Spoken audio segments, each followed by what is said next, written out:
It was the night Nigeria changed forever. The date, January 15th, 1966. A night that began in silence and ended in blood. Nigeria was only 6 years old, as an independent nation, young, ambitious, but divided. Then, in that fragile silence, a group of young soldiers believed they were about to rescue their country from corruption. But what they unleashed would haunt the nation forever. By 1965, Nigeria was boiling with tension. Political corruption, tribal division, and election crises had split the country apart. Many young military officers felt betrayed by the politicians who led the Nation into chaos. One of them was Major Chukwuma Kaduna Nziagwu, a bold and disciplined officer stationed in Kaduna. Alongside him were other passionate men. Major Emmanuel Ifeaga, Major Adewale Ademoyaga, Captain Chris Enyu, Lieutenant Colonel Mike Okafor, and Lieutenant Colonel Tim Onwatuegwu. They called their plan a revolution to save Nigeria. In the still darkness of January 15th, 1966, trucks began to move. Soldiers crept through the cities of Lagos, Kaduna, and Ibadan. The plan was swift, coordinated, and deadly.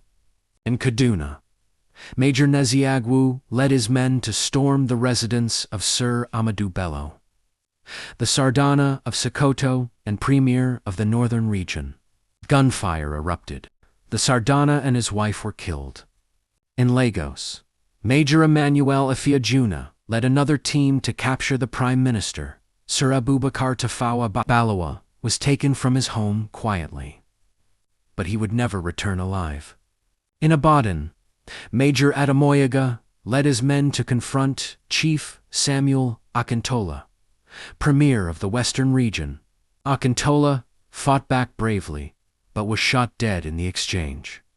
By dawn, Nigeria's political heart had been ripped apart. 5 of the most powerful men in the country lay dead.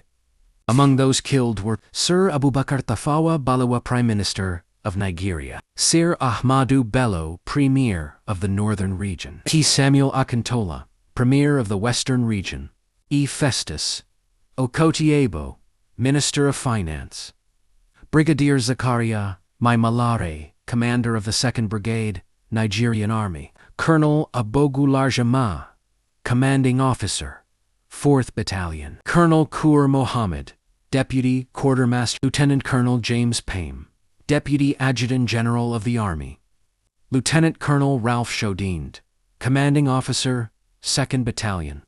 Their deaths sent shockwaves across the nation.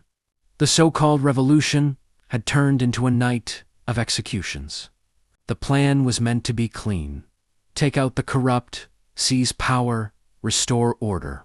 But confusion spread quickly. In Lagos, General Johnson Thomas Umanake Aguiaransi, the most senior army officer, acted fast. He rallied loyal troops, crushed the rebellion in the capital, and declared himself head of state. The coup had failed, but its wounds ran deep.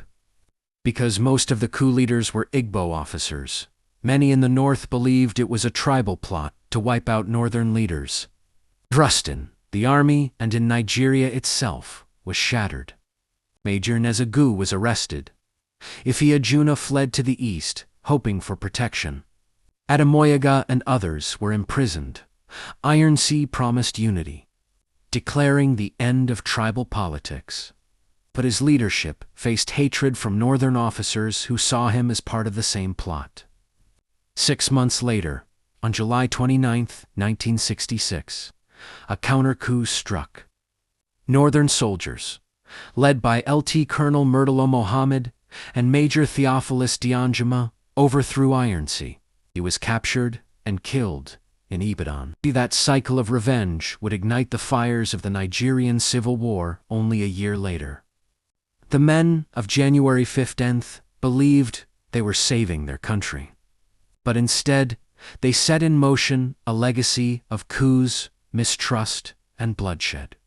They dreamed of a new Nigeria, but their revolution became the ghost that still haunts the nation's democracy today.